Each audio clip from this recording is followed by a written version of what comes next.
2009, Bill Belichick said he did not want to coach into his 70s. Well, the coach might be having a change of heart after winning his 300th career game. During a radio interview yesterday, Belichick said now that he is getting closer to 70, he's not sure if that was an accurate statement anymore. Meanwhile, Tom Brady last night said that all these speculations about his future were simply talking points from the media. Brady said he's focused on this season and not the future. So, Shannon, what do you read into this? Well, I'm reading that Coach Belichick plans on being around New England a lot longer than Tom Brady. I find it very odd, Skip. You know the guy that says we're on to Cincinnati, a guy that does not look down the road. Basically, he has tunnel vision. Yeah. And the most important thing to him is the game that's coming up on his schedule next. And for him to project down the road is very unlike Coach Belichick. I don't know if we... And he's quick to say that. When they was asking him over the last several years, they've asked him about Tom Brady, said, I'm not worried about down there. I'm worried about this year. I'm worried about the next game. And so for Coach Belichick to put it as, to project himself like he can see himself coaching beyond the age of 70, it's telling to me for one reason, Skip. He seems to be that he's re-energized and his defense is playing. You see, while you and others in Pro Football Focus is saying Tom Brady's playing lights out, Coach Belichick's like, I don't believe that. He's like, my defense is playing lights out. And so he wants Tom Brady gone. I will let you have your turn. Can I have the floor? Well, we were going there, and I wanted to make sure you arrived at your destination. I'm gonna let you get. I'm driving. Oh, you are? Yeah, I call Uber. I'm letting Uber drive. You didn't want to call Uber. You don't even have it on your app. You don't have Uber on your You app. can afford a car service. No way you're Just call a taking car Uber service. either. Oh, I don't have Uber app on my phone. Yeah, either. no But way. anyway, Skip Bayless. So what this tells me is that he's re-energized. He's looking at his defense like, man, we're playing unbelievable. And this is not an old defense. Not saying it's going to be historically this great next year or the year after, but I don't see any situation where they're going to all of a sudden giving up the number of points that they're giving up this year and all of a sudden triple that in years to come. So Coach Belichick is feeling really good about himself. I think he feels that, Skip, that if he were to make this move, considering the way his defense is playing, that he says, you know what, yeah, I'm going to get some blowback, but the simple fact, this is Tom Brady now. Let's not lose sight of that. Okay. And unless he just dives off the cliff, there's going to be some people that's going to question this decision. But I think there'll be fewer people that are questioning the decision given what he's done. Given Coach, and when you have a great body of work, when your resume is impeccable, people might give you the benefit of the doubt whether you say or you do something or you have a slip-up, Skip. And I believe that's what Coach Belichick is banking on. I got my 300th win. I'm a 6-time Super Bowl champ, and in most regards, people regard me as the greatest coach in NFL history. You will make a case that he might be the greatest coach regardless of sport. But with that withstanding, Skip, I just feel that Coach Belichick basically just laid it down and says, look, guys, I'm not going anywhere. I'm going to be here. I'm going to outlast Tom Brady.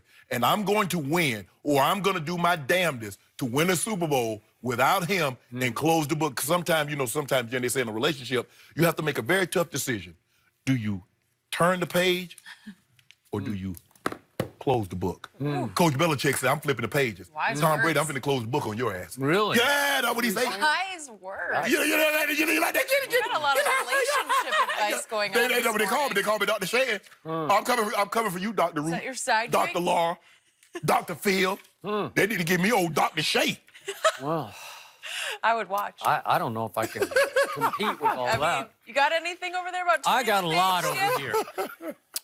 I'm starting to enjoy Mondays more and more because we got dueling radio gigs between Brady and Belichick. Oh, he yes. says this, but he says, I can top that with this. Yeah. So true. We've got dueling longevity now between the coach and the quarterback. You see that and too, I am waiting for the quarterback to drop a new hint maybe next Monday on Westwood One, Jim Gray. I'm feeling really good. I'm thinking about 50. Maybe I could make it to 50, right? And then Belichick will say on his EEI gig. He coaching the 80? Wait a minute. I'm thinking, 80 is the new 50, right? Aren't we headed there? Do you feel like it? Yes. Okay. It is very clear to all of us that Bill Belichick has become obsessed with winning a championship without Tom Brady. Absolutely. Or at least trying to. Right. He wants to prove I can do this without that guy because I want 100% of the credit instead of whatever you guys are debating about every day. Right? I say 75 to Brady, you say 75 to Belichick. He wants 100%. He wants to cement his legacy as the greatest coach ever because now there's a big old asterisk at the bottom of it. Tom Brady was his quarterback. Right. Okay. So you're like, I don't know about that one. That's a tough call. Right. So now he has, I'm going to use your term, he's starting to smell himself a little bit because he's got a defense people are starting to say could be historically great. Yes. Maybe it is historically great so far. Yes. Has it really played anybody? We think not. Not yet. Right. It has potential to be really good. I don't know if it's 85 Bears good because it doesn't come across that way to me. Right. But it's starting to puff out Belichick's chest because it's clear he has taken over as the quasi, maybe the unofficial defensive coordinator. And didn't it look like his son was calling the defensive signals? Because his son had the chart, and it sure seemed like he was standing next to Gerard Mayo, who's the linebacker. When it came time to call signals, he put his chart up and called something to somebody. He said something. And that is Steve, who's 32 years of age. And his title is he's secondary in charge of the safeties, only the safeties. So could he be the unofficial defensive coordinator? I don't know. Gerard Mayo kind of has the tag of it, but not the title, right? So is it possible Belichick's learned ventriloquism? Because maybe he can call plays without moving his lips. I don't know. You may be right. It could be that good. I wouldn't be surprised. I mean, and for him to call plays, Skip, without a chart. We don't normally see that. Now, the only guy I've ever seen call plays without a chart was Paul Johnson, Georgia Tech coach. He had no plays. He just put his hand, called a play, and send the guy in with it. Okay, but that's offense. That's offense. Okay. But for defensive guys, I mean, obviously, Coach Belichick knows this backwards and forward, but still, maybe they give you a personnel on a down that you didn't expect. So you might need to go dime. You might need to go nickel. You might want to go base. You might want to flip out of a 3-4 to a 43. So for him to just blind willy-nilly, so that's what makes me think, Skip. I saw a quote on Sunday from Belichick, I'm not sure where it came from, in which he indicated, sometimes I just leave it up to the guys in the huddle. You know, Patrick Chung's supposed to be the play caller of the defense. Let them choose among options. They know what their options are. Let them go with their gut feeling on it, and that they'll usually be right on their gut feeling. I find that hard. Hey, I find that. I got to, Skip. I got to have that kind of control. A control freak like that. So you know what? I ain't worried about it. I'm just going to sit back and let everything, y'all call it whatever. Come on now. Okay, so remember, what's the evolution? We went from Belichick allowing 41 points in the Super Bowl to the backup quarterback for the Philadelphia Eagles and losing 41-33. To last year, especially the first half of the year, really into the first 2/3 of the year, there's some defensive disasters. Remember? Jacksonville, Tennessee, then the Miami miracle. And even though they won the game, they still gave up 40 to my homeboy. They did. At home. Well, that's true. And there's no shame in that. But still, it was not a juggernaut last year until the Super Bowl. That's when they finally arrived. Was that and the first divisional. The divisional against the Chargers. Pretty good. Because Chargers got down, scored, and then all of a sudden they just came back in the fourth quarter and put up some numbers. But whatever. So off the Super Bowl, they have just sprung through the first half of this year. They have played nobody, but again, it's the perfect Belichick throw your chest out because you don't have any stars. Well, you got Stephon Gilmore. Stephon Gilmore, and Jamie Collins has turned back into a star, but you don't have pass rush warriors where you say, that guy's first team All-Pro. Right. They don't have an Aaron Donald. No. They don't have a Khalil Mack, the Von Millers. They don't have, Skip, and you look at the great defenses. Not the 49ers. You look at Tampa. They don't have a Brooks. They don't have a Sapp. They don't have a Ray Lewis, a Rod Woodson. The 85 Bears that has Singletary and they don't have that. They don't even have a Michael Bennett because they gave him to Dallas. Thank you very much. You good about that? Yep. Oh, I feel real good about that. I think Bill did a little favor to his buddy Jason Garrett, his summertime dinner buddy. I think they are Nantucket friends. So here's the point that he's pushing Tom harder and harder to play longer and longer. And I also believe that Tom Brady is becoming more and more obsessed with proving his coach wronger and wronger instead of longer and longer. Like he's trying to show, you think I'm done, you want me elsewhere, but I'm going to keep showing you so that Daddy upstairs will keep siding with me. Because ultimately, that's his decision. Yep. At the end of the day, Skip, it's going to come down to Mr. Kraft. He's going to be the final. I know Coach Belichick normally has all the control, and from what we heard, that was the only time that Mr. Kraft has overridden Coach Belichick was in a situation like this. And I believe it's going to come down to a situation like this again.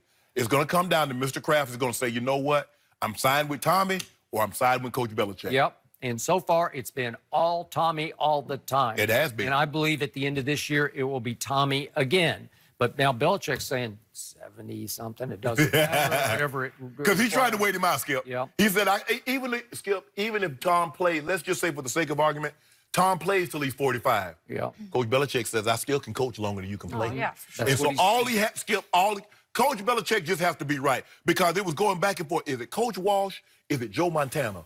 But when Joe won the Super Bowl without Coach Walsh on the sidelines, now all of a sudden the pendulum swung a little bit in Joe's favor. I believe it did. And the same thing, Skip, if Tom Brady could win a Super Bowl without Coach Belichick, then it would be open and shut.